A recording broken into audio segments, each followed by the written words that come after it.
The king leaves this restaurant tonight. Emily Carter heard the words beneath the clink of silverware and the low country song drifting through Silver Pine Grill, spoken so softly from Booth 7 that she almost blamed the storm for inventing them. Almost. Her hand paused around a glass of iced tea. Rain hammered the windows, turning the parking lot outside into a black mirror streaked with neon red from the restaurant sign. Inside, Friday dinner carried on as if nothing had changed. A family shared burgers near the windows. An elderly couple divided a slice of apple pie. A little boy pressed a blue crayon across a sheet of paper, drawing a wolf with ears far too large for its head. Nobody looked frightened. Nobody had heard what Emily had heard. She lowered her eyes and continued toward table 12. At 24, Emily understood the usefulness of being overlooked. Her brown hair was pinned into the same practical bun she wore every shift. Her white shirt was buttoned neatly beneath a dark apron, and her name tag sat crooked because its clasp had broken 2 weeks ago. To most customers, she was simply the Omega Waitress who remembered coffee refills and disappeared before anyone thought to thank her. Ryan Mercer, her manager, seemed to prefer her that way. Emily. His voice caught her near the service station. Table 9. She glanced toward the booth. Their drinks were nearly full. I checked them 3 minutes ago. Ryan gave her the look he reserved for explanations he had not requested. Then check again. Emily swallowed the answer behind her teeth. Yes, sir. She turned, but her attention remained on booth 7.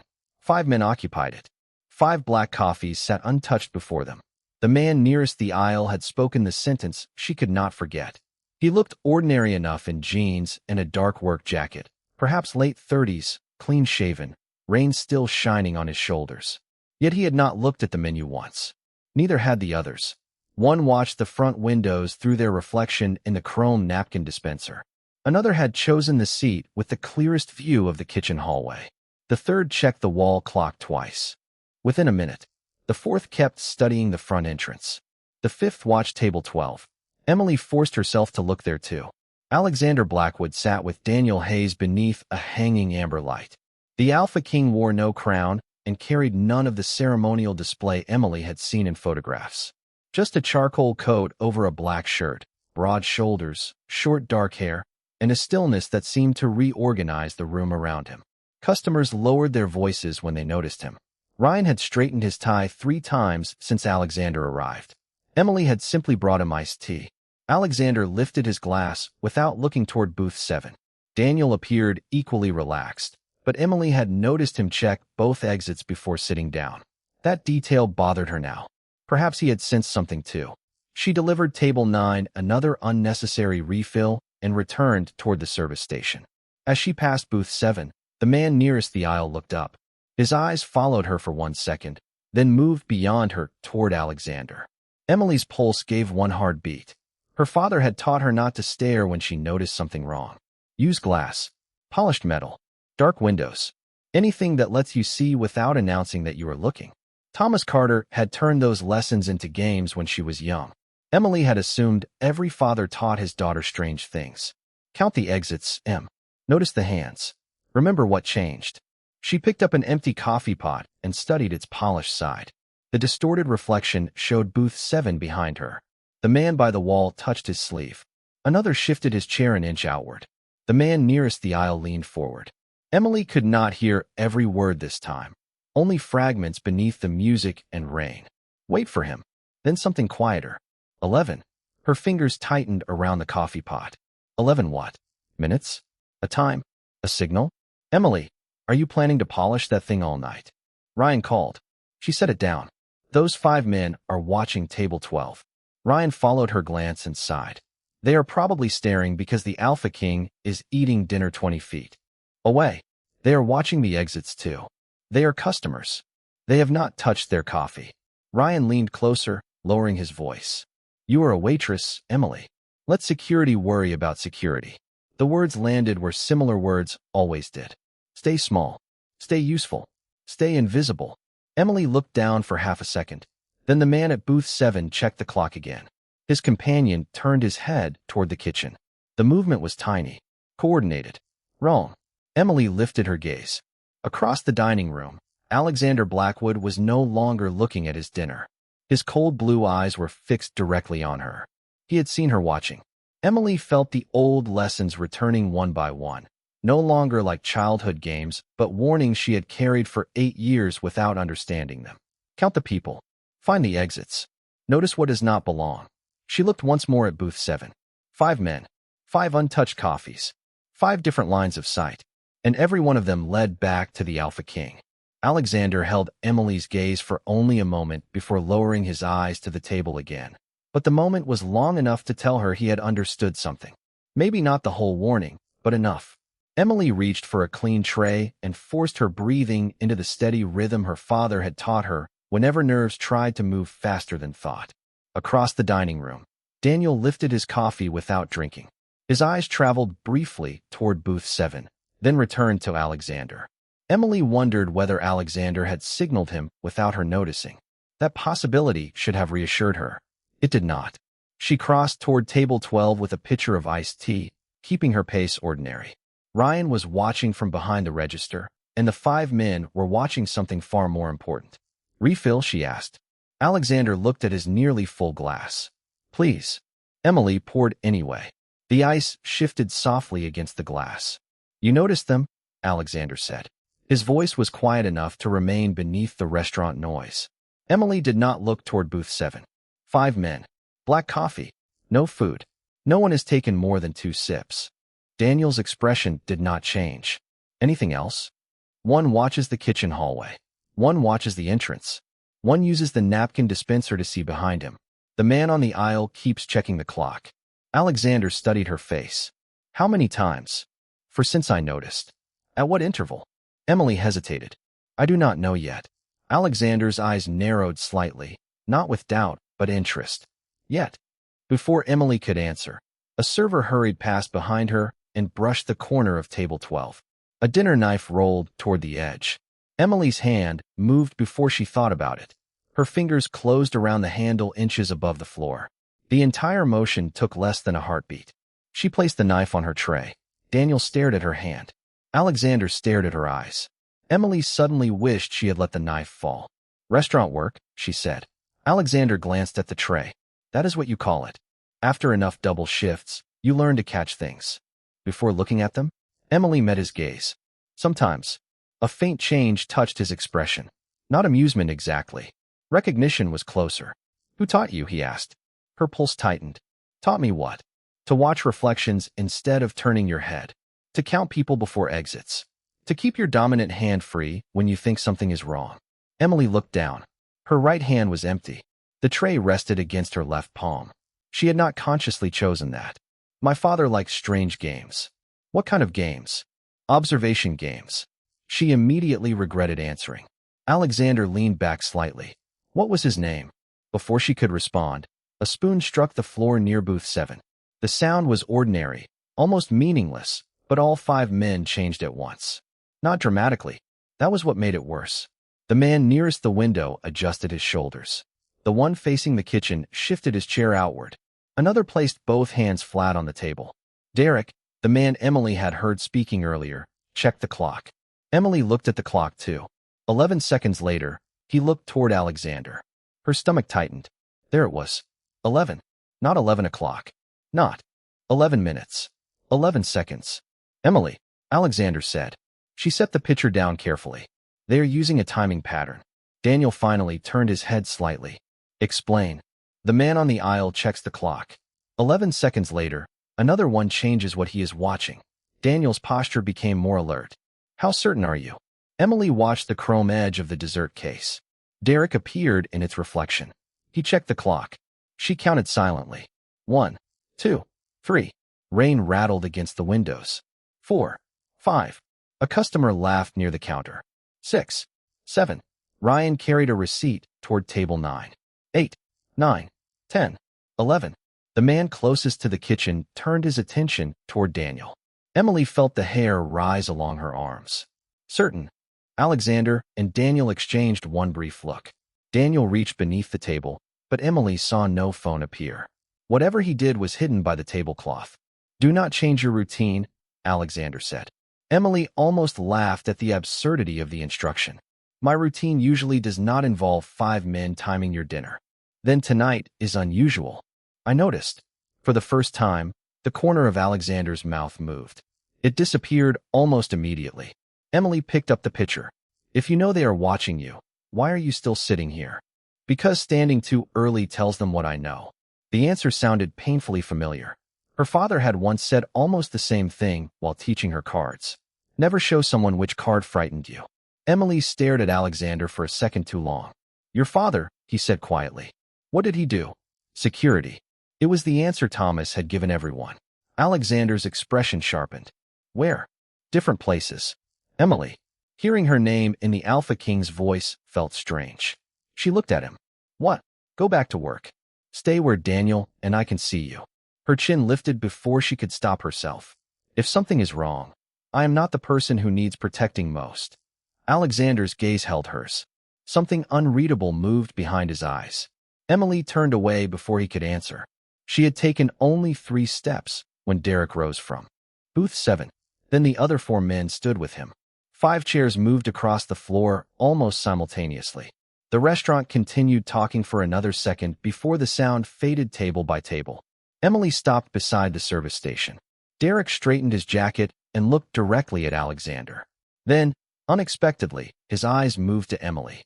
He smiled as though he had finally found what he had come looking for. Derek's smile bothered Emily more than anger would have. Anger was easy to recognize. This looked like confirmation. The 5 men remained standing beside booth 7 while conversations around the restaurant thinned into uneasy silence. Ryan emerged from behind the register with the strained expression of a manager watching his Friday night revenue disappear. Gentlemen, is there a problem? Derek barely acknowledged him. Not with you. Ryan looked almost relieved. Emily was not. Her father had taught her that people revealed priorities with their eyes long before they revealed them with words. Derek had looked at Alexander first, then at her. That order mattered. Emily picked up a stack of menus from the service station simply to give her hands something ordinary to do. She counted without moving her lips. 5 men. Front entrance 28 feet away. Kitchen hallway behind her. Emergency exit beyond the restrooms. 2 families near the windows. Elderly couple near table 6. The little boy with the blue wolf drawing still sat near table 9 with his mother. Too many people. Too many reasons for everyone to remain calm. Please return to your seats, Ryan said. Derek finally looked at him. We are leaving soon. Emily watched the chrome edge of the dessert case. One of Derek's companions, a tall man with sandy hair, had angled himself toward the front entrance. Another had shifted nearer the center aisle. The changes were small enough that Ryan apparently saw nothing.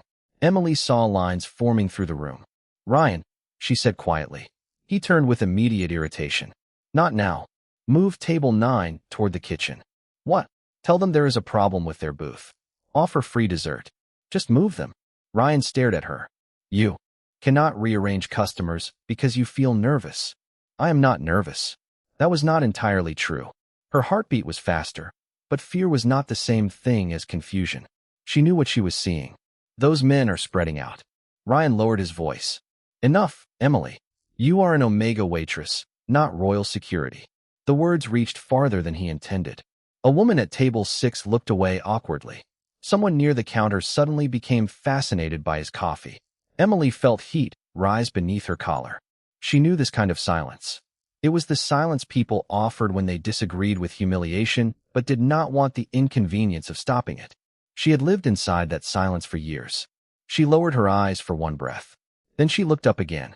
Move the family. Ryan opened his mouth. She is right, Alexander said. His voice was not loud, yet the entire dining room seemed to hear it. Ryan turned. Alexander had risen from table 12. Daniel remained seated, one hand beneath the table, his attention fixed on the room. Alexander looked at Ryan rather than Emily. Move the family toward the kitchen. Ryan's face changed instantly. Of course, Your Majesty. Emily almost laughed. The same instruction had apparently become intelligent after traveling 20 feet and changing voices. She did not waste time resenting it. She crossed to table 9. We need this booth for a maintenance issue, she told the mother gently. Dinner is on us if you would come with me. The woman looked confused but gathered her purse. The little boy held up his drawing. Can I bring my wolf? Absolutely. Emily smiled. He looks important. The boy nodded solemnly. He is the king. Emily guided them toward the kitchen hallway. When she returned, Alexander was watching her again. Not like Ryan watched an employee. Not like Derek watched a puzzle. He seemed to be measuring the distance between what people assumed about her and what she actually noticed. Derek spoke from across the room. Still protecting strangers first. Emily stopped. The sentence struck something deep and cold. Do I know you? She asked. No. Then why did you say still? Derek's expression did not change, but one of the other men looked toward him. Too quickly. Emily caught it. So did Alexander. Interesting question, Alexander said. Derek ignored him. Emily took one slow step closer to the center aisle, leaving more than 15 feet between herself and booth 7. Who are you? Someone who wanted to see whether rumors were true. Rumors about the Alpha King? Derek's eyes settled on her. Not exactly. Her fingers tightened around the menus. Behind her, she heard the kitchen door swing closed as the family reached safety. Good. One problem reduced. Daniel stood now. Emily, he said calmly. How many customers remain in the dining room? She answered without looking around. 17, including Ryan and 2 servers. Daniel's eyebrows lifted. You counted them? I counted everyone when the 5 men stood up. Alexander's expression changed again. Who taught you to do that? Emily looked toward the rain-darkened windows. For a moment she saw another room reflected there, one from 8 years earlier. Her father standing in their kitchen, placing 5 pennies on the table and asking her what had changed when she looked away. My father, she said. Thomas Carter. The effect was immediate. Derek's smile disappeared. Daniel went completely still. And Alexander Blackwood, the Alpha King who had shown almost no surprise all evening, stared at Emily as though her father's name had just opened a door that should have remained locked. For 3 full seconds after Emily said her father's name, the storm seemed louder than everyone inside Silver Pine Grill. Alexander did not speak. Daniel did not move. Even Derek's expression had lost the quiet confidence he had carried since standing from booth 7. Emily looked from one face to another and felt an old instinct tighten inside her. When 3 people reacted to the same name and none wanted to explain why, the silence itself became information. You knew him, she said. Alexander's eyes remained on her. Thomas Carter was your father? Yes. How long ago did he die? The question struck harder than she expected. 8 years. Derek looked toward the clock. Emily caught the movement. Immediately. Why are you checking the time? He said nothing. Emily. Daniel said, calm but urgent. I need you to move the remaining customers toward the kitchen. Ryan stepped forward. We cannot just empty the dining room. Emily turned toward him. Then tell them the storm damaged something electrical. Give them dessert. Refund their meals. I do not care what explanation you use. Ryan stared at her, offended by the command. You do not run this restaurant. Tonight, that is not the important part. Alexander's voice settled the argument. Clear the room. Ryan nodded immediately. Emily felt the familiar sting, but pushed it aside. Pride could wait. People came first. She moved to table 6 and helped the elderly couple gather their coats. Another server guided 3 customers toward the kitchen hallway. No one ran. No one shouted. Emily kept her voice steady, explaining that there was a temporary electrical concern and asking everyone to follow staff instructions. As she moved, she watched reflections. Cole Barrett, the sandy-haired man near the entrance, had shifted closer to the front windows. Mason Reed stood near the center aisle. Travis Kane remained within sight of the kitchen hallway. Logan Pierce watched Daniel. Derek watched Emily. 5 men. 5 positions. Not random. Alexander stepped away from table 12, leaving his chair behind. He was not retreating. He was giving himself more space. Emily recognized that too, though she did not know why. Daniel moved closer to him and murmured something Emily could not hear. Then Daniel's hand disappeared briefly beneath his jacket. A silent signal, she guessed. Help was coming. Derek checked the clock again. Emily counted. 1, 2, 3. She guided another customer toward the kitchen. 4, 5, 6. Ryan switched off the open sign. 7, 8, 9. Alexander turned slightly toward the front entrance. 10, 11. Mason changed position. Emily stopped. 11 seconds, she whispered. Alexander heard her. Again. Yes. Derek looked at her, and she saw something almost like approval. That frightened her more than hostility would have. You wanted me to notice, she said. Derek tilted his head. Did I? The timing is too obvious once someone starts counting. Most people never start. You knew I would. Derek's eyes moved briefly toward Alexander. That was the question. Emily's heartbeat quickened. This was not simply about the Alpha King. She had felt that possibility forming since Derek said still protecting strangers first, but now it became impossible to ignore. How do you know anything about me? Before Derek could answer, the overhead lights flickered. Once. Twice. Ryan looked toward the ceiling. Not tonight. The lights went out. Darkness swallowed the restaurant. Someone near the kitchen gasped. A plate touched the floor with a sharp ceramic sound, but did not break. Emily froze for less than a second. Do not chase the darkness, Em. Build the room from memory. Her father's voice returned with impossible clarity. Front door ahead. Kitchen behind. Service station 6 feet to her left. Table 12 to her right. 17 people had remained before evacuation. 9 were already through the kitchen doors. That left 8 in the dining area, including staff, Alexander, and Daniel. 5 additional men near booth 7. Emily listened. Rain against glass. Refrigerator hum gone silent. Breathing. Shoes shifting against tile. Then 5 chairs moved almost together. She did not turn toward the sound. Nobody run, she said. Her voice surprised even her. Stay where you are.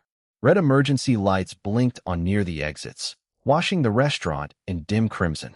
The 5 men had begun moving during the blackout and were now separating farther into the positions Emily had already predicted.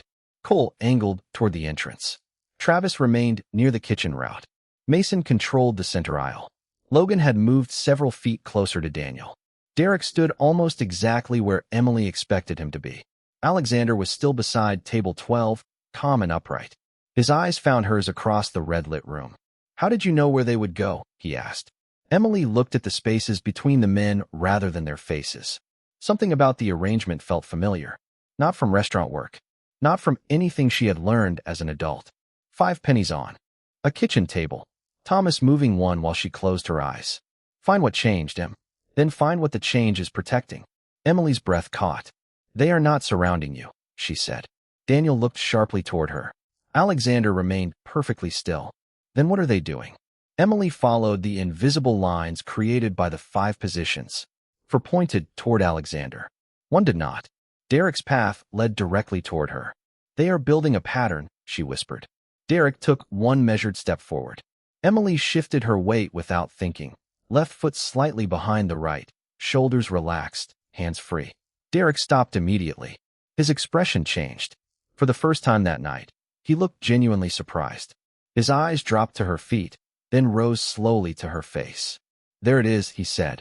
Alexander turned toward Emily's stance, and whatever he saw erased the last trace of uncertainty from his expression. Emily, he said quietly, your father did not teach you observation games. Emily looked down at her own feet as if they belonged to someone else. Left foot slightly behind the right. Knees loose. Weight balanced. Nothing about the position felt special. Thomas had corrected it so many times when she was young that standing this way felt more natural than thinking about it. Then what did he teach me? She asked. Alexander did not answer immediately. His attention remained on her posture, and the silence in his face unsettled her. Across the restaurant, Derek had stopped moving completely. The other 4 men seemed to be waiting for something. Emily glanced toward the kitchen doors. Most of the customers were already safe behind them, but 2 servers and Ryan still remained near the service station. Ryan, she said, take them into the kitchen. He looked toward Alexander before obeying. Emily noticed. Again, she pushed the irritation aside. This was not the moment to demand respect.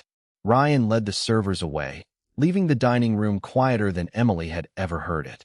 Rain tapped against the windows. Red emergency lights glowed above the exits. Somewhere in the kitchen, the little boy was speaking to his mother. Emily could not make out the words, but hearing his voice steadied her. Derek finally spoke. Thomas never told you. Told me what? What he was. Emily's throat tightened. My father worked security. Derek gave Alexander a long look. That is one way to describe it. Alexander stepped farther from table 12, his movements deliberate and unhurried. Thomas Carter served in royal protection. Emily stared at him. No. Emily. No. He worked private contracts. Office buildings. Events. Sometimes transportation. The details sounded weaker each time she said them. She remembered Thomas returning home late, without telling her where he had been. Jackets with no company logo. Phone calls he took outside. Weeks when he claimed he was working out of state. He told me what he did. Alexander's expression softened, but not with pity. He told you what he needed you to believe. The words hurt because they fit too easily. Emily looked toward Derek. And you knew him? I knew of him. That is not the same thing. No. Derek's gaze dropped again toward her stance. But I knew his methods. Emily straightened deliberately, breaking the position. Stop looking at me like I am evidence. Something changed in Alexander's face. Approval, perhaps. Derek merely nodded. Fair. Daniel moved a few feet closer to Alexander. Royal response is on the way. Derek did not seem concerned. That detail lodged immediately in Emily's mind. 5 men had supposedly positioned themselves around the Alpha King, yet the promise of royal guards produced no panic, no attempt to leave, not even a glance toward the parking lot. You are not trapped, Emily said. Derek raised an eyebrow. Excuse me. You knew help would be called. She looked at Cole near the entrance, then Mason, Travis, and Logan. And none of you care. Alexander followed her reasoning. Because leaving was never the objective. Derek's mouth tightened. Emily felt the shape of the mystery changing again. You wanted us to notice you. Careful, Derek said quietly. Why? Because noticing the wrong thing can be worse than noticing nothing. Emily heard Thomas in that sentence too, though she could not explain why. She studied the room again. 5 men. 5 positions. Alexander near table 12. Daniel several feet away. Emily near the service station. The emergency exit remained clear. The kitchen route remained technically open, despite Travis standing close enough to watch it. If these men intended to control the restaurant, they were doing a poor job. If they intended to frighten everyone, they had allowed most customers to leave. If they intended to reach Alexander, they had repeatedly stopped instead of closing distance. The contradictions were becoming louder than their movements. This is a demonstration, Emily said. Derek's expression gave away nothing. Alexander looked at her. Of what? I do not know yet. She hated those final 2 words, but they were true. Then a small sound came from the kitchen hallway. The swinging door opened several inches. The little boy from table 9 slipped through before his mother could catch him. My wolf, he said, looking toward the dining room. His blue drawing lay beneath the edge of his old booth, nearly 20 feet away. His mother called his name from behind the door. Every adult in the room turned toward him. Emily did not think. She moved. Not toward Alexander. Not toward Derek. Toward the child. She crossed the distance calmly, keeping her body between him and the 5 men without making the movement look threatening. Hey, buddy, she said softly. Stay right there. I will get him. The boy stopped. Emily reached table 9, picked up the crayon drawing, and walked it back to him. Your king is safe. The child hugged the paper to his chest. Thank you. Emily guided him through the kitchen door and waited until it closed. When she turned around, nobody had changed position. Derek was staring at her with an expression she could no longer mistake for curiosity. Alexander was staring too, but his expression was different. Something older lived there. Recognition. Emily slowly returned to the dining room. What? She asked. Derek exhaled through his nose. Thomas always protected the person everyone else forgot to count. Emily felt the words settle somewhere beneath her ribs. Alexander looked at Derek sharply. You knew Thomas. Personally. Derek did not answer. Emily stepped forward. You said you only knew of him. I said enough. No. You said what you wanted me to believe. Derek's eyes narrowed. Emily heard her father's lesson again. Notice what changed. She looked at Derek, then at the 4 men, then toward Alexander. You did not come here to test the Alpha King, she said. The room became completely still. Derek's silence was confirmation enough. Emily's voice dropped. You came here to test me. Emily's words seemed to remove the last layer of pretense from the room. Derek did not deny them. Cole stopped watching the entrance. Mason no longer pretended to study the center aisle. Travis turned slightly away from the kitchen route, and Logan let his attention leave Daniel for the first time. 5 men who had spent the evening looking carefully occupied now stood almost casually beneath the red emergency lights. Emily felt a chill that had nothing to do with the storm. Why me? She asked. Derek looked at Alexander before answering. Because there are things Thomas Carter never told anyone. That does not answer my question. It answers more than you realize. Emily took another step forward. Alexander moved at the same moment, not in front of her, but beside her. She noticed the distinction. "You knew her father?" he said. Derek's eyes remained on Emily. "Yes." "How well?" "Well enough to know he never wasted a lesson." Emily remembered Saturday mornings at 12 years old.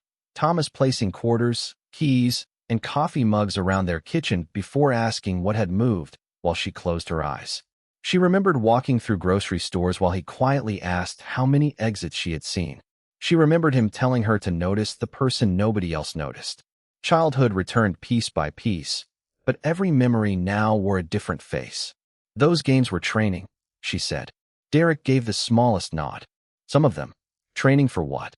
"For staying useful when everyone else becomes afraid." Emily almost laughed, but there was no humor in her chest. "I was a child. Thomas knew that. Then why would he teach me any of this?" Derek's expression tightened. "That answer belongs to him. He is dead." The words came sharper than she intended. Something flickered across Derek's face. Not agreement. Emily caught it immediately. "What was that?" Derek said nothing. "You reacted." "Emily," Daniel warned softly. She ignored him. "I said my father was dead, and you reacted like I said something incorrect."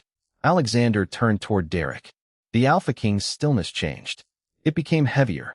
Was Thomas's death confirmed? Derek looked at him. "You already know the answer." Emily's eyes moved to Alexander. "What does that mean?" Alexander hesitated. That hesitation frightened her more than any answer. "Thomas disappeared 8 years ago." Emily stared at him. "No, there was an accident." That was the public explanation. "I received a letter." "From whom?" She opened her mouth and stopped. At 16, grief had made details unimportant.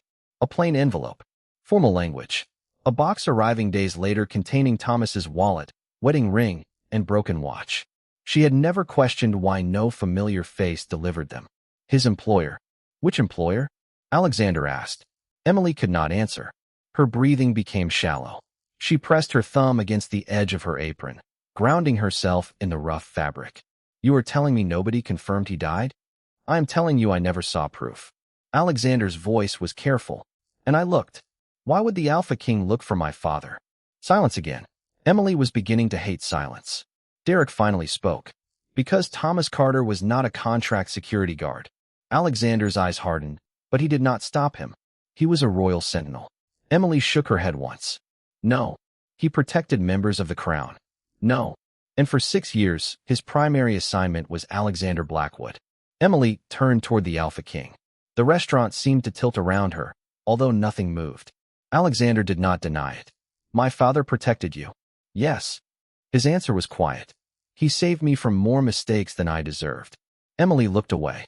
She remembered Thomas making pancakes on Sundays, wearing an old gray sweatshirt, complaining that she used too much syrup. That man and the one they described refused to fit together. Yet perhaps that had been the point. "Why hide me?" she whispered. Alexander answered first. "I did not know you existed." Emily looked back at him. The surprise on his face was genuine. Derek's expression confirmed it. Thomas had hidden his daughter even from the man he protected. The realization carried a frightening implication. He was protecting me from something. Derek's gaze sharpened. Emily continued before he could respond. "That is why you needed to know whether he trained me. You could not ask him, so you created a situation that would make the lessons appear on their own." "Thomas trained instinct," Derek said. "A demonstration would prove nothing." Anger rose beneath Emily's fear. "So you frightened a restaurant full of people to satisfy your curiosity?" "No one was meant to be harmed." "That does not make frightening them right." Derek accepted the rebuke without argument. Alexander glanced at Emily, and she saw approval again. Not because she had impressed him, because she had refused to excuse the method simply because the mystery involved her father. Outside, faint headlights appeared through the rain. Royal response. Derek noticed them but remained still. Emily did not understand why until another memory surfaced. Thomas standing behind her at the kitchen table, 5 quarters arranged around 1 penny. She had assumed the quarters were surrounding the penny. Thomas had smiled and asked, "What if the middle is not what matters?" Emily looked at the 5 men again, then at herself. "You were not testing whether I could protect Alexander," she said. Derek's face changed.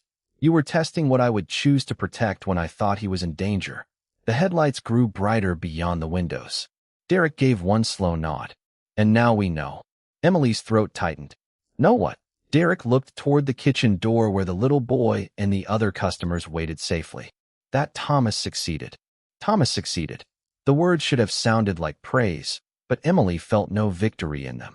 She stood beneath the red emergency light with rain whispering against the windows and stared at Derek as though one more second of silence might force him to explain everything. Succeeded at what? She asked. Derek looked toward the kitchen doors. Teaching you the difference between protecting power and protecting people. Emily's jaw tightened. I did not need a test for that. We did. Who is we? This time Derek did not answer. Headlights swept across the restaurant windows, turning the wet glass briefly white. Daniel glanced outside. Royal Guard. Cole, Mason, Travis, and Logan remained strangely calm. None moved toward an exit. None seemed surprised. Emily watched them carefully. Their lack of urgency confirmed what she already suspected. Whatever tonight had been, escape was never part of their plan. Alexander stepped closer to Derek. You have tested her. You have your answer. Now give us ours. Derek met his gaze. Thomas discovered something 8 years ago. Emily felt her fingers curl against her apron. What? Something inside the royal court. Alexander's expression changed almost imperceptibly. Daniel noticed too. Be specific, Alexander said. Derek glanced at Emily. Protected schedules were being accessed by people who had no reason to see them. Travel routes changed after private meetings. Information moved faster than official channels could explain. Emily looked toward Alexander. My father found a leak. He suspected one, Alexander said. He came to me with concerns shortly before he disappeared. Her stomach tightened. You knew? I knew he was investigating irregularities. I did not know what he had found. Why did nobody tell me? Because I did not know there was anyone to tell. That answer stopped her anger for half a heartbeat. Thomas had hidden her completely. Emily remembered moving twice during her childhood without understanding why. New school. New apartment. Thomas telling her his job had changed. She had complained about leaving friends. He had apologized and bought pizza on the living room floor because their furniture had not arrived yet. Suddenly those moves carried another possibility. He thought someone might come after his family, she said. Derek's silence answered before his voice did. Thomas believed the safest secret was the one nobody knew existed. Emily swallowed. Me? Yes. Alexander looked at Derek. How did you find her? Derek's eyes remained on Emily. We did not. Thomas did. Emily frowned. That makes no sense. Not yet. The front door opened as Daniel admitted several royal guards from the storm. They entered calmly, speaking quietly, making the room feel more controlled rather than more dangerous. Derek and the other 4 men offered no resistance as guards positioned themselves nearby. Emily noticed Alexander watching that too. You expected them, she said. Derek nodded. Eventually. Then tonight was never an attack. It needed to look like one from where you were standing. Anger flashed through her again. There were families here, and every route we chose left an evacuation path open. Emily replayed the evening. Travis had watched the kitchen hallway, but never blocked it. Cole had stayed near the entrance without locking it. Mason had controlled the center aisle without preventing customers from leaving. Even during the blackout, the 5 men had shifted into positions that looked threatening while leaving the safest route untouched. You designed the room around the civilians, she said. Thomas would have noticed that sooner. The comparison stung. Emily lifted her chin. I am not my father. Derek's expression softened. No, that was the other thing we needed to know. Alexander stepped beside her again. Explain. Derek looked toward the little blue wolf drawing now visible through the narrow kitchen window. Thomas could have trained someone to memorize movements. He could have taught someone to count exits and read reflections. But he could not teach the choice she made when that child came back into the room. Emily remembered the boy standing in the doorway, frightened only that he had lost his drawing. She had not thought about Alexander then. She had not thought about Derek. She had simply seen someone small standing where he should not be. You wanted to know whether I would choose the king or the child. Yes. Alexander's voice became colder. You used a child to measure her? Derek immediately shook his head. The boy returning was not planned. That choice gave us an answer we did not expect to receive tonight. Emily studied him. And if he had never come back, we would have learned less. At least that sounded true. She looked toward Alexander. Why does my choice matter? He did not know. She could see it. For once, the Alpha King had no hidden answer waiting behind his calm expression. Derek did. Emily turned back to him. What did my father leave? Derek's eyes sharpened. Why do you think he left something? Because you said Thomas found me. He has been gone 8 years. The only way he could lead you to me now is if he left instructions before he disappeared. Silence settled over the room again. Daniel slowly looked toward Derek. Alexander stared at Emily with unmistakable surprise. Derek released a quiet breath. That, he said, is why we needed to know whether you still remembered his lessons. Emily felt the mystery close around her like the storm outside. Where are the instructions? Derek looked past her toward the old silver pine sign glowing through the rain. You have been working beside them for 11 months. Emily followed Derek's gaze toward the rain-streaked windows, but the glowing silver pine sign offered no answer. 11 months. She had walked through the same front door hundreds of times, carried coffee past the same booths, cleaned the same tables, and complained about the same basement storage problems without once imagining Thomas had somehow placed part of his story inside this building. What am I supposed to find? She asked. I cannot tell you. Derek's answer came too quickly. Emily stared at him. Cannot or will not. Both. Alexander stepped forward. You have already manipulated enough of this evening. Give her the information. If I give her the answer, we learn nothing. Emily felt anger tighten behind her ribs. Stop talking about me like I am an examination. Derek lowered his eyes briefly. You are right. Then let me choose whether I want to continue. The words changed something in the room. Alexander looked at her, then at Derek. Her choice. Derek considered that before nodding. Then choose. Emily looked around Silver Pine Grill.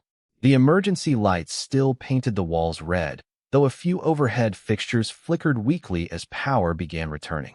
Royal guards remained near the entrance. Daniel spoke quietly into his phone. Beyond the kitchen doors, customers waited safely. Nothing required Emily to solve a mystery tonight. She could take off her apron, go home, lock her door, and let the Alpha King and his guards handle whatever Thomas had buried in the past. For one fragile second, she wanted exactly that. Then she remembered the plain envelope that had told a 16-year-old girl her father was gone. No signature she remembered, no familiar face, just words she had accepted because grief had left no room for questions. I continue, she said. Derek nodded once. Then start with what Thomas taught you. Emily looked at the room again. Count what changed. Find what does not belong. Notice the person everyone forgets. She turned slowly, letting her eyes move across the booths, counter, register, dessert case, kitchen doors, and old photographs mounted along the walls. Silver Pine had been renovated before she started working there, but some pieces were older. The original wooden counter, the basement storage cabinets, a framed photograph of the restaurant from decades earlier. Emily walked toward it. The picture showed the same building before the new windows and neon sign. Beneath it was a brass plaque bearing the name Henry Walsh, founder. Something stirred in her memory. Henry. She had heard Thomas say that name. Not often. A man who visited their apartment twice when Emily was young, bringing donuts one Sunday morning and arguing quietly with Thomas in the hallway another night. Henry Walsh, she whispered. Derek's expression changed. Alexander noticed. You recognize the name? He asked. Emily nodded. My father knew someone named Henry. She turned toward Derek. Was it him? Derek remained silent. That was enough. Emily looked at the photograph again. Henry Walsh stood outside Silver Pine beside an old pickup truck, smiling beneath the original restaurant sign. Ryan said the Walsh family sold this place years ago. Daniel looked up from his phone. 7 years ago. Emily's pulse quickened. After my father disappeared. 1 year after, Daniel confirmed. She stepped back from the photograph. Thomas had known Henry. Henry had owned Silver Pine. Thomas had left instructions that somehow led Derek here. Alexander had arrived here tonight for reasons Emily still did not fully understand. Too many lines crossed at the same point. The restaurant matters, she said. Not just me. Derek gave no response. Emily turned toward the kitchen. Her eyes settled on the hallway beyond it. There is an old basement. Ryan had complained about it during her first week because half the storage space was unusable. One section contained built-in steel cabinets left by the previous owners. One locker had never opened. The key had supposedly been lost years ago. Emily had laughed when Ryan called it useless because removing the cabinet would cost more than leaving it alone. She no longer felt like laughing. What is downstairs? Alexander asked. Storage. Mostly paper goods and cleaning supplies. Mostly. Emily looked at him. There is an old locker nobody can open. Derek closed his eyes for a fraction of a second. Emily caught it. That is it. I did not say anything. You did not need to. She started toward the kitchen hallway. Derek moved one measured step in the same direction. Daniel immediately shifted his attention toward him, but Emily raised one hand. Do not. Derek stopped. You do not know what is down there. Neither do you. Thomas did. Then he can explain it the only way he has left. Emily continued toward the hallway. Alexander fell into step beside her. She glanced at him. I can do this alone. I know. Then why are you following me? His answer came without hesitation. Because whatever Thomas hid may involve my court, but whatever he left for you belongs to you first. Emily slowed. For the first time that evening, power had offered her something without taking her choice in return. She nodded and kept walking. At the basement door, her hand closed around the brass knob. Behind her, Derek spoke quietly. Emily. She turned. His face had become serious. Before you open anything downstairs, remember one lesson. Thomas considered more important than all the others. Emily waited. Derek looked directly at her. The obvious secret is usually protecting the real one. Emily kept Derek's warning with her as she opened the basement door. The obvious secret is usually protecting the real one. A narrow staircase descended beneath Silver Pine Grill, illuminated by a weak yellow bulb near the bottom. The air smelled of cardboard, detergent, old wood, and damp concrete. Alexander followed several steps behind her, close enough to help, but far enough that Emily never felt pushed forward. Daniel remained upstairs with the royal guards and the 5 men. Emily appreciated the arrangement. Whatever Thomas had left here, she wanted to meet it without an audience. At the bottom of the stairs, she switched on another light. Metal shelves filled the basement, stacked with paper cups, napkins, cleaning supplies, and boxes of restaurant decorations. Nothing looked important. That made her suspicious immediately. Where is the locker? Alexander asked. Emily pointed toward the far wall. Behind those boxes. Together they moved only what was necessary, revealing a tall steel cabinet built directly against the concrete. For doors opened normally. The 5th had no visible keyhole. Emily ran her fingers across its faded gray surface. Ryan said the key was lost. Alexander crouched slightly. There was never a key. In the center of the door was a circular plate marked with 5 shallow indentations. Emily's breath caught. 5. She touched one carefully. I have seen this pattern. Where? At home. Years ago. Memory came in fragments. 5 pennies on the kitchen table. Thomas turning one over while she looked away. Sometimes he moved 2. Sometimes he changed their order. Emily had thought the game was about remembering positions. It was not. Find what changed. Then ask why it changed. She studied the 5 marks. 4 were almost identical. The 3rd was slightly deeper. She pressed it. Nothing happened. Alexander remained silent. Emily appreciated that too. No instructions. No royal impatience. She closed her eyes and pictured Thomas across the kitchen table.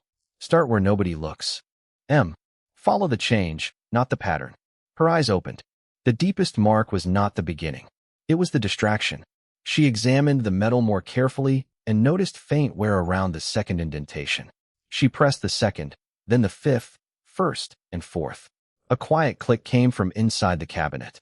Emily froze. Alexander slowly stood. You remembered. I did not know I was remembering. She pulled the door open. Inside sat a dark wooden box about the size of a shoebox. No stacks of secret documents. No royal insignia. Just one box covered by 8 years of dust. 2 words had been carved into the lid. For Emily. Her throat closed. Alexander saw the words and immediately stepped backward. I will wait upstairs if you want. Emily looked at him. Did my father trust you? Alexander considered the question instead of giving her the answer a king might prefer. Not completely. That is a strange thing to admit. Thomas believed trust should survive questions. He questioned everyone, including me. Emily looked back at the box. Stay. Alexander remained where he was. She carried the box to an old work table and lifted the lid. Inside rested a photograph, a sealed envelope, and a black leather notebook. Emily reached for the photograph first. Thomas stood beside a younger Alexander near an old pickup truck. Her father wore jeans and a gray jacket, smiling with the familiar crooked expression she had not seen in 8 years. Alexander looked younger, less guarded. Behind them stood the original Silver Pine sign. Emily turned the photograph over. Thomas's handwriting crossed the back. If Emily finds this, tell her I kept my promise. Her vision blurred for one dangerous second. She blinked until the words became clear again. What promise? Alexander asked softly. I do not know. She opened the envelope. The paper inside had yellowed slightly at the folds. Emily recognized her father's handwriting immediately. Emily, if you are reading this, then hiding the truth did not keep it away from you forever. I am sorry. Trust what I taught you before you trust what anyone tells you, including anyone who believes they are protecting you. You were never trained to win a fight. You were trained to notice when another person was losing the freedom to choose. Protect that choice first. Emily stopped. Suddenly, the little boy mattered differently. The customers mattered differently. Even her anger toward Ryan mattered differently. Thomas had never trained her to overpower anyone. He had trained her to notice pressure before pressure became danger. Alexander spoke quietly. That sounds like him. Emily looked at him. You really knew him? Yes. For the first time, that answer felt real. Emily returned to the letter. Beneath the final paragraph was one additional line. The watch is a key, not the answer. Her heart stumbled. The watch. What watch? My father's. It stopped working when his belongings were returned to me. I still have it. Alexander's expression sharpened. Where? My apartment. Before either could say more, footsteps sounded on the stairs. Daniel appeared at the bottom, holding his phone. Your Majesty, we have a problem. Alexander turned. What happened? Daniel looked toward Emily. A royal guard team checked her building. No sign of forced entry. Emily released half a breath. Daniel continued. But security footage shows a dark sport utility vehicle leaving the parking lot less than 2 minutes before our team arrived. The relief vanished. Emily looked down at Thomas's letter. The watch is a key. Someone else might already know that. Then she remembered Derek's warning.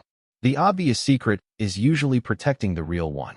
Her eyes moved from the letter to the unopened black notebook. The watch is the obvious secret, she whispered. Alexander followed her gaze. Emily placed her hand on the notebook. Which means my father wanted whoever was searching for answers to look in the wrong place first. Emily opened the black notebook. The first page held no names, no dates, and no explanation. Only 5 small circles drawn in Thomas's careful hand. She stared at them until the basement seemed to disappear and the old kitchen table returned in memory. 5 pennies. 5 positions. 5 choices. Alexander stood quietly beside her while Daniel waited near the stairs. Emily turned the page. Columns of ordinary words filled the paper. Coffee. Window. North. Blue. 11. Return. Some appeared repeatedly, separated by numbers that seemed meaningless. A code? Daniel asked. Maybe, Emily said. But my father hated complicated codes. She remembered him telling her that complexity attracted attention. The best hiding place was something boring enough to be ignored. Her finger moved down the page. Coffee appeared 5 times. Window appeared twice. 11 appeared again and again. Alexander leaned closer without touching the notebook. 11. Emily nodded. The same interval Derek used upstairs. She turned several pages. 11 appeared on nearly every one. Sometimes alone. Sometimes beside a word. Sometimes circled. He was teaching Derek the pattern, Daniel said. Or Derek was using a pattern Thomas already established, Alexander replied. Emily looked toward the ceiling as if she could see through it to the restaurant above. I need to talk to him. She closed the notebook, placed the photograph and letter back inside the wooden box, and carried everything upstairs. The dining room had changed while they were below. Most overhead lights were working again, and the red emergency glow had faded beneath warm amber fixtures. Royal guards stood near the entrance while Derek and the other 4 men waited beside booth 7. They were not restrained, which told Emily that Alexander had not yet decided what they were. Ryan hovered near the kitchen doors, pale and confused. Emily placed the wooden box on table 12. Why 11 seconds? She asked. Derek looked at the notebook in her hand. You found it. Answer me. He glanced toward Alexander. Thomas used 11 because it was long enough to observe a room without rushing and short enough to notice coordinated movement. You trained with him. Derek hesitated. Yes. Emily felt vindication and anger arrive together. Earlier you said you knew of him. Because I needed your memories before I gave you mine. You keep deciding what I am allowed to know. Derek lowered his gaze. That criticism is deserved. Emily had expected resistance. The apology took some of the force from her anger, but not the question. Who were you to him? A Sentinel trainee. Alexander's eyes sharpened. There is no record of you in the Sentinel registry. Thomas removed it. Daniel stepped closer. Why? Derek looked at Emily. Because he discovered the registry itself was compromised. The room became quiet. Alexander folded his arms. Start from the beginning. Derek exhaled slowly. 8 years ago, Thomas realized someone with high-level access was monitoring royal movements before assignments became public. He tested the system by creating false schedule changes. Information followed those false routes within hours. Alexander's expression hardened. He never told me that. He believed telling you directly might expose the investigation. He believed someone near me was responsible. Yes. Emily opened the notebook again. Suddenly the repeated words looked less random. These are the false schedules. Derek nodded. Some of them. Then the notebook identifies the person. No. Emily frowned. Why not? Because Thomas never wrote the answer in one place. Derek pointed toward the notebook but did not touch it. That book records what information moved. The watch tells you when. A third piece tells you who had access. Emily felt the shape of the puzzle lock together. Where is the third piece? Derek looked toward Alexander. That is why the king is here. Emily turned sharply. Alexander remained silent for a moment, then reached inside his coat and removed a small sealed envelope. The paper was old, its edges softened by time. 6 weeks ago, a restricted royal archive was opened during an inventory review, he said. This was inside a file that had not been accessed in 8 years. He handed it to Emily. Thomas's handwriting appeared across the front. For Alexander Blackwood only. Emily looked up. You already had a message from him. Yes. And you came here because of it. Alexander nodded. The message contained 3 words and a date. Emily opened the envelope carefully. Inside was a single card. Silver Pine. August 20th. She stared at the date, then looked toward the rain beyond the windows. Tonight. Tonight. Alexander confirmed. Her pulse quickened. You knew something would happen here. I knew Thomas wanted me here. Nothing more. And you did not know I worked here. No. Emily believed him. The surprise on his face when she had said Thomas Carter had been too immediate to manufacture. She looked at Derek. Did you know about this message? I knew Thomas had arranged a final convergence. I did not know exactly how. Emily looked down at the notebook, then at Alexander's card. Her father had separated the truth across years, people, and objects. Nobody alone possessed enough to expose it. Not Derek. Not Alexander. Not even Emily. Thomas had built a mystery that required them to cooperate without requiring any one of them to trust blindly. She suddenly understood the lesson beneath the puzzle. Trust should survive questions. The notebook shows what moved, she said. The watch shows when. The Royal Archive can show who had access. Daniel nodded slowly. If the records still exist. Alexander looked at him. They do. Emily turned another notebook page. Near the bottom, one phrase appeared 3 times beside the number 11. North Corridor. She looked at Alexander. What was in the North Corridor 8 years ago? His face changed. The private scheduling office. Daniel went still. Emily felt cold move across her skin. How many people had access? Alexander answered quietly. 6.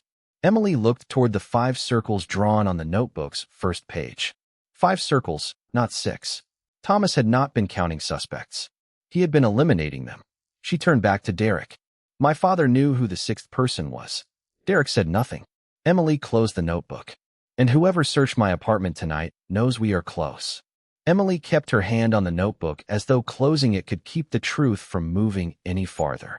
6 people had access to the private scheduling office. 5 circles appeared on Thomas's first page. 1 person had been left outside the pattern. She looked at Alexander. I need the names. Daniel glanced toward the royal guards, but Alexander answered immediately. I remember them. His voice carried none of the hesitation Emily expected. Thomas Carter. Security. Director William Grant. Chief Administrator Robert Hale. Council Secretary Margaret Ellis. Operations Commander Nathan Cole. And my senior advisor, Charles Whitmore. Emily listened without interrupting. 6 names. Her father among them. She opened the notebook and returned to the first page. 5 circles. She traced the empty space around them with one finger. What if these circles are not people Thomas eliminated? Alexander watched her. What else would they represent? Access points. She turned several pages, finding the repeated words again. Coffee. Window. North. Blue. 11. Return. My father taught me to look at what changed, but he also taught me to ask what stayed unchanged. Derek stepped closer, stopping several feet from the table. Good. Emily looked sharply at him. Do not tell me good. Tell me whether I am wrong. Something almost respectful passed across Derek's face. Keep going. Emily exhaled and returned to the notebook. 5 circles. 6 names. 5 false schedule changes. Each false change would have been available to a different combination of people. If Thomas had controlled who could see each version, he could discover which version escaped. He did not eliminate 5 suspects, she said. He gave 5 people different information. Daniel understood first, and watched which information moved. Exactly. Alexander looked toward Derek. Then Thomas knew the source. Derek nodded slowly. Eventually. Who? Derek remained silent. Emily felt frustration rise again, but this time she stopped herself before demanding an answer. The silence was deliberate. Thomas had designed this puzzle so conclusions could be proven rather than handed down. She looked at the repeated entries. One word appeared beside every instance of 11. Blue. What does blue mean? Alexander shook his head. Daniel did the same. Emily remembered the little boy's drawing. A blue wolf. Coincidence, surely. Then another memory surfaced. Thomas at their kitchen table wearing a faded blue tie he claimed he hated. A small silver wolf pin attached near the knot. He wore it only on certain mornings. Did Royal Sentinels use colors? She asked. Derek's eye sharpened. For clearance classifications. What was blue? Internal administrative access. Emily's pulse quickened. She turned the notebook toward Alexander. Every leaked schedule is marked blue. Daniel leaned closer. Then the leak came through administration. Alexander's expression became colder. That narrows 6 names to 2. Robert Hale and Charles Whitmore. Not enough, Emily said. My father would have wanted proof. She turned another page. Near the back, Thomas had drawn a tiny clock face beside the word return. The hands pointed to 11 and 4. Emily stared at it. The watch. Daniel looked toward her. You said it is at your apartment. Yes, but maybe we do not need the watch itself yet. She examined the drawing. 11 and 4 might be instructions. Alexander considered it. Page 11, 4th entry. Emily flipped backward. Page numbers had not been written, so she counted from the beginning. 11 pages. On the 4th line appeared a phrase she had overlooked because it looked like another ordinary note. Whitmore requested return copy. Nobody spoke. Emily read it again. Alexander's jaw tightened. Return copy of what? She scanned the surrounding entries. North. Blue. Schedule revision. 11. Whitmore requested return copy. Daniel looked at Alexander. If Thomas issued a false schedule and Whitmore specifically requested the returned version, he could have preserved access after the others surrendered theirs. And if that exact version later appeared outside the palace, Emily said, Thomas would know who retained it. Derek finally spoke. Now you understand why Thomas separated the evidence. Emily looked at him. Because a notebook can be dismissed as notes. A watch can be dismissed as sentimental property. An archive request can be dismissed as routine. But together they create a sequence. Yes. Alexander looked toward Daniel. Can we verify whether Whitmore requested that document? The archive should retain the administrative log. Daniel already had his phone in hand. I can request it. Do not. Emily's voice stopped him. Daniel looked at her. Even Alexander seemed surprised. Emily felt every eye in the restaurant settle on her, but she no longer felt like the waitress who had been told to leave security to someone important. If someone searched my apartment within minutes of the Royal Guard arriving, then someone knew what happened here tonight. She looked toward Alexander. How many people knew you were coming to Silver Pine? Very few. Would Whitmore know? Alexander's silence answered. Emily continued. If you request an 8-year-old archive log through normal channels, whoever is watching those channels will know exactly what we found. Daniel slowly lowered the phone. Alexander studied Emily for a long moment. What do you suggest? She looked at Thomas's notebook. Protect the choice before someone loses it. Do nothing publicly. Let whoever is watching believe we found only an old letter and a useless notebook. Derek's expression shifted with recognition. Alexander nodded once. And privately, Emily closed the notebook. We verify the archive without using the system they are monitoring. For the first time that night, Alexander smiled without reservation. It was not the smile of a king amused by a clever waitress. It was the expression of one person recognizing another's judgment. Thomas would have said exactly that. Emily met his eyes.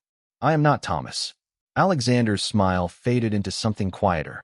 No, you are not. He looked toward the kitchen, where the civilians remained safe, then back at her. You noticed something tonight that even he sometimes forgot. Emily waited. Power is not always the thing that needs protecting. The words settled gently this time. Before Emily could answer, Daniel's phone vibrated. He checked the screen, and the color drained from his face. Your Majesty. Alexander turned. What is it? Daniel held up the message. The palace archive did not wait for us to request anything. Emily felt cold return to her hands. What happened? Daniel looked directly at her. Someone accessed Thomas Carter's sealed records 12 minutes ago. The message on Daniel's phone changed the room faster than the blackout had. Emily watched Alexander read the screen, his expression becoming still in the way she had learned meant his thoughts were. Moving quickly. Who accessed the records? He asked. Daniel scrolled once. The alert does not identify a person. It only shows authorization through senior administrative clearance. Emily looked at the notebook. Blue. Internal administrative access. The same classification Thomas had marked beside every leaked schedule. Then someone knows we found the trail, she said. Derek shook his head. Or someone is afraid you might. Alexander looked toward the rain-dark windows. Can the archive be accessed remotely? Not those records, Daniel said. Someone had to authorize access inside the palace. Emily felt the puzzle narrow. Robert Hale or Charles Whitmore. Two names. One of them might be innocent, and Thomas's lesson returned immediately. Never let urgency turn suspicion into certainty. We still do not have proof, she said. Alexander looked at her. Agreed. Derek nodded toward the notebook. Then find what Thomas wanted you to find. Emily opened it again. 11 and 4 had led them to Whitmore's request, but that was evidence of unusual behavior, not proof of betrayal. She turned to the final pages. Most were blank. The last written page contained only 3 words. Return what changed. Emily read them twice. Return what changed, Alexander repeated. What does that mean? Emily closed her eyes. Thomas's old games had never ended when she identified the moved object. He always made her restore the table afterward. Put everything back, Em. You do not understand a change until you know where it belonged. Her eyes opened. We are reading the notebook forward. She flipped back to the entries surrounding Whitmore's request. Maybe we should restore the sequence. Daniel leaned closer. Emily arranged the information aloud. A false schedule was created. 5 controlled versions went to 5 different people. 1 version returned. Whitmore requested the return copy afterward. She stopped. Something was wrong. Why request a document after it had already been returned? Alexander's eyes narrowed.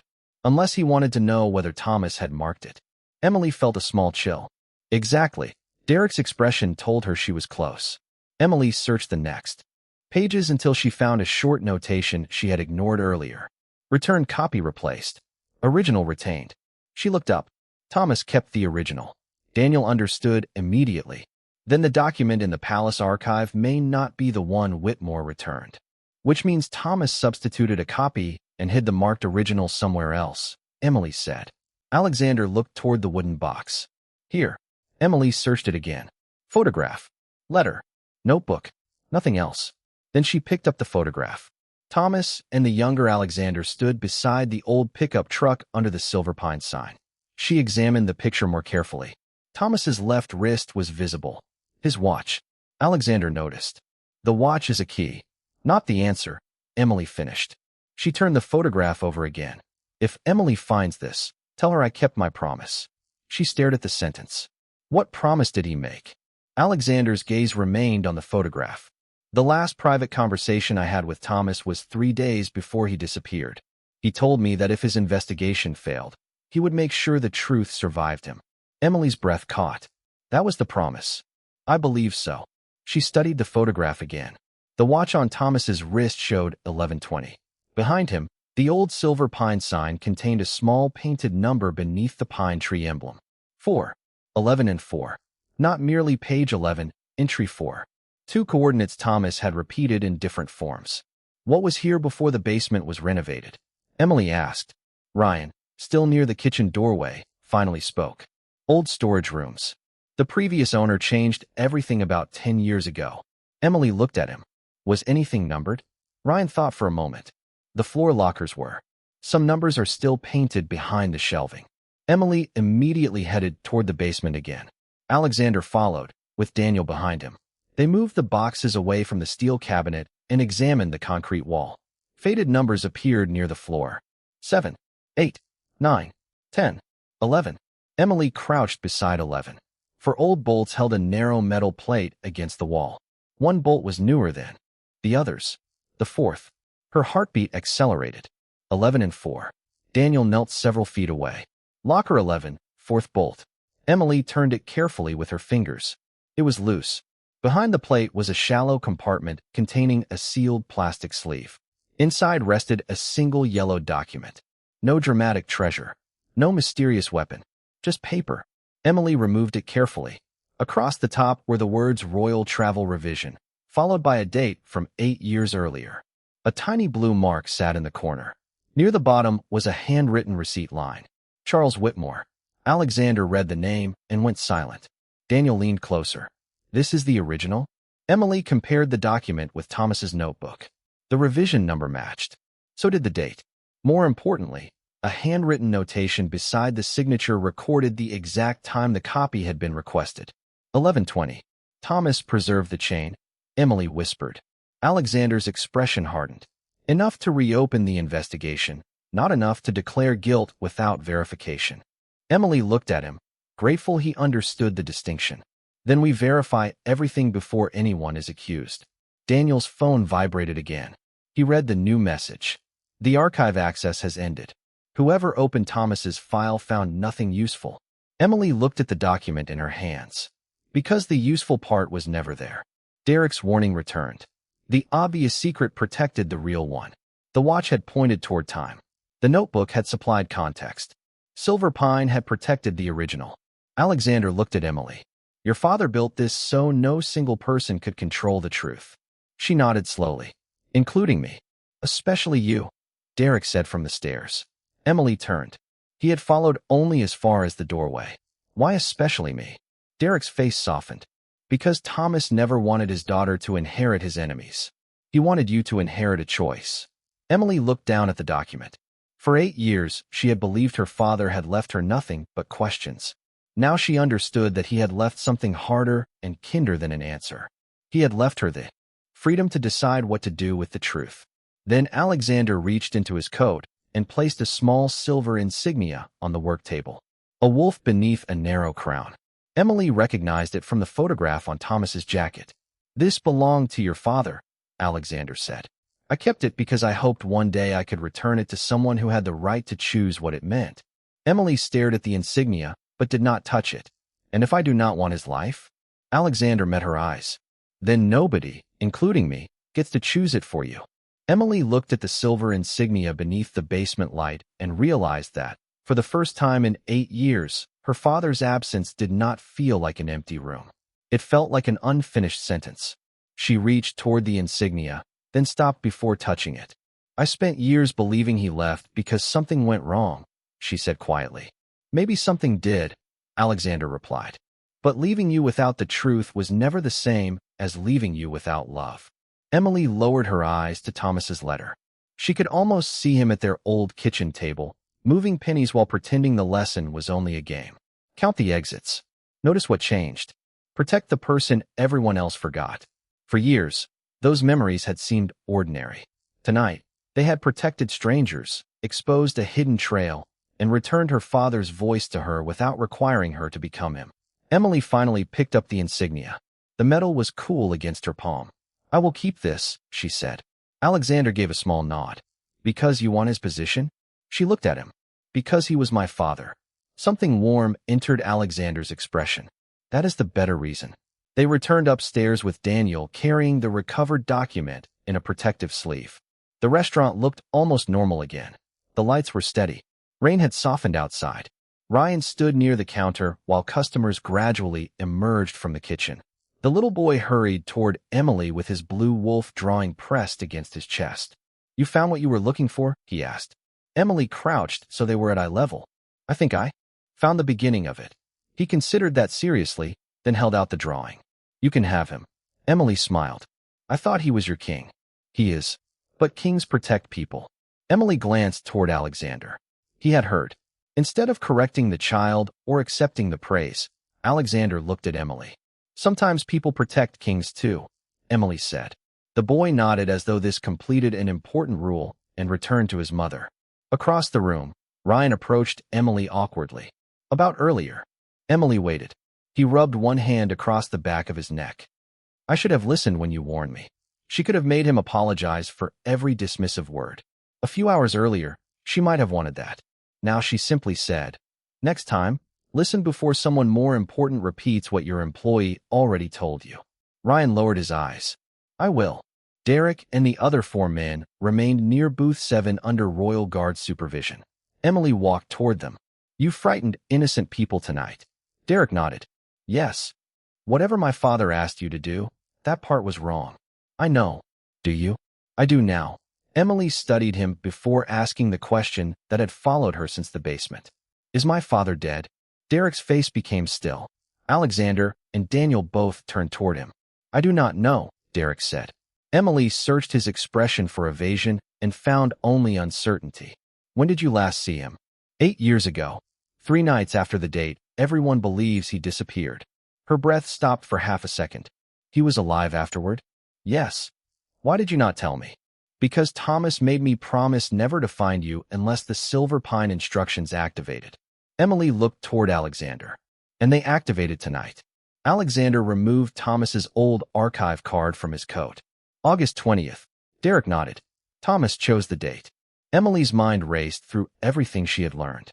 The notebook, the watch, the document, the hidden archive message.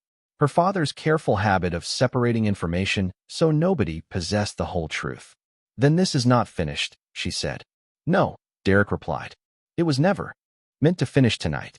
Daniel arranged secure transport for the recovered evidence, while Alexander ordered the archive investigation conducted outside normal administrative channels.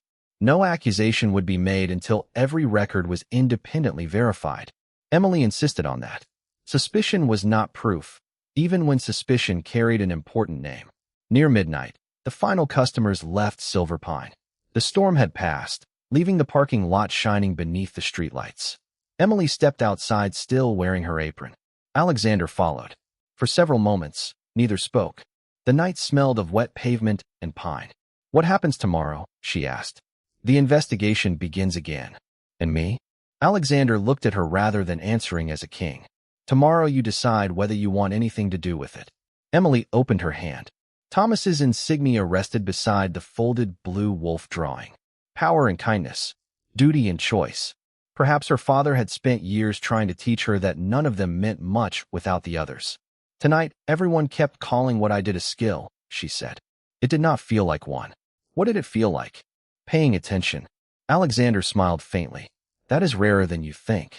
Emily looked back through the restaurant windows at the place where she had spent 11 months being overlooked. Tonight had not transformed her into someone valuable. It had only revealed that value had been there before anyone important noticed it. She turned toward Alexander. "If I help with the investigation, I do it as myself, not as Thomas Carter's replacement. Not because you order me to." "Agreed." "And if I walk away?" "Then you walk away." Emily nodded. That answer mattered more than any royal invitation could have. She started toward the parking lot, then stopped when she remembered Thomas's final line. "The watch is a key, not the answer." Her apartment was secure now. The watch was still waiting. And somewhere beyond tonight's recovered evidence might be the truth about the last 3 days of her father's known life. Emily looked back at Alexander. "Tomorrow morning, we get the watch." His eyes met hers. "We?" Emily glanced at the silver insignia in her palm. "Do not make me regret that word." A quiet laugh escaped him. "I would not dare." They walked beneath the clearing sky together, not an Omega following a king, but 2 people carrying different pieces of the same unfinished truth. And for the first time since she was 16, Emily did not wonder only why her father had disappeared. She wondered what he had expected her to find when she finally became ready to look. Thank you for watching.